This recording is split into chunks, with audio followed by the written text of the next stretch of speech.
Food's expensive, but have I got a tip for you? I have got one of the coolest hobbies ever. I do forage for wild edibles, and it is exercise, fresh air, free food, healthy food.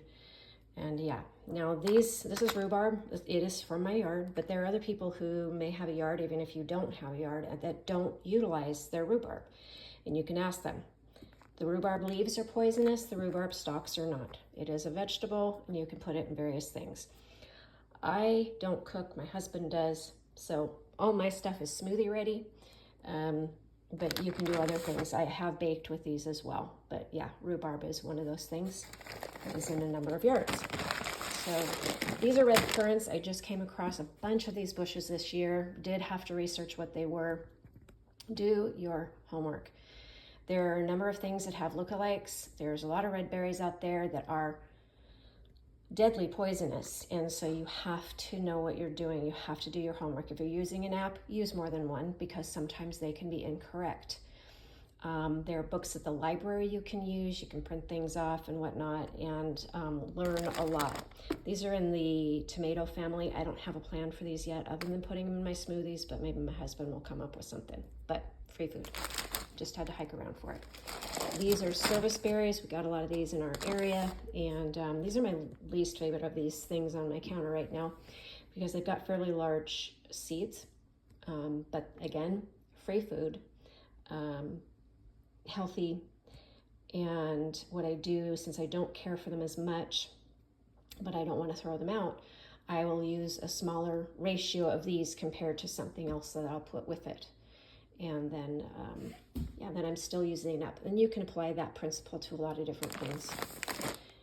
These are Japanese crab apples, which is, yeah, most people don't do anything with their Japanese crab apples, but I'm stubborn, and I just love the idea.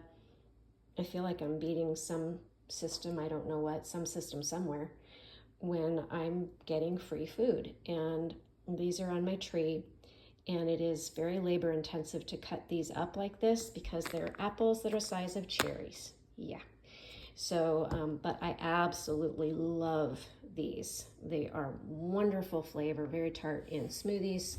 And I'm actually also making some vinegar. So that's pretty cool. I also went walking and I picked some elderberries. You have to, make sure you know what you're picking in regard to elderberries too. There's multiple kinds. Anyway, homework, but worth it once you know. Usually what happens is you'll become an expert in just a couple things one year, and you'll make the most out of that. And then the next year you'll add a couple more things or whatever. And anything is better than nothing. So this will be a tincture. And I won't go off on the tangent of how to do tinctures. Do your homework, and then once you have the tincture ready to go, different people, depending on their existing health conditions, might need to use it differently than other people. So do your homework, and I'm also about to go out and pick some more dandelion. Every part of the dandelion is good for you.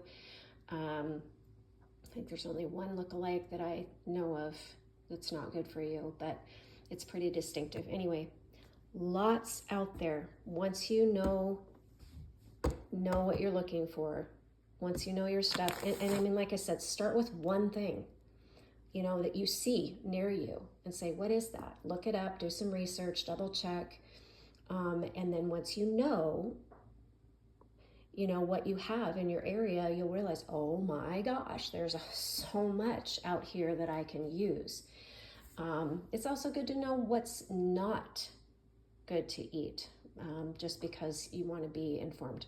So anyway, food's expensive, but there is a treasure trove out there that is theirs for the taking if you are willing to put in the effort.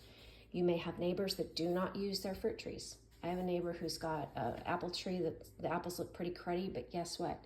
You can cut a lot of that off, and you can make your vinegar, which is very good for you, or you can, cut up smaller pieces and use them for other things, baking or what have you. So there it is. I was also going to say that I prefer to dehydrate. I happen to live in a very dry climate, so you really don't need to have a dehydrator when you live in a really dry climate. I've literally just taken oranges that I got at the store, left them on a paper plate for a few days, and they were dried. And then I'm able to use those in teas later.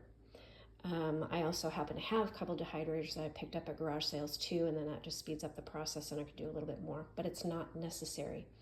But that way you don't need any kind of refrigeration at all. It's wonderful to dehydrate. So there's a few ideas for you. Have fun.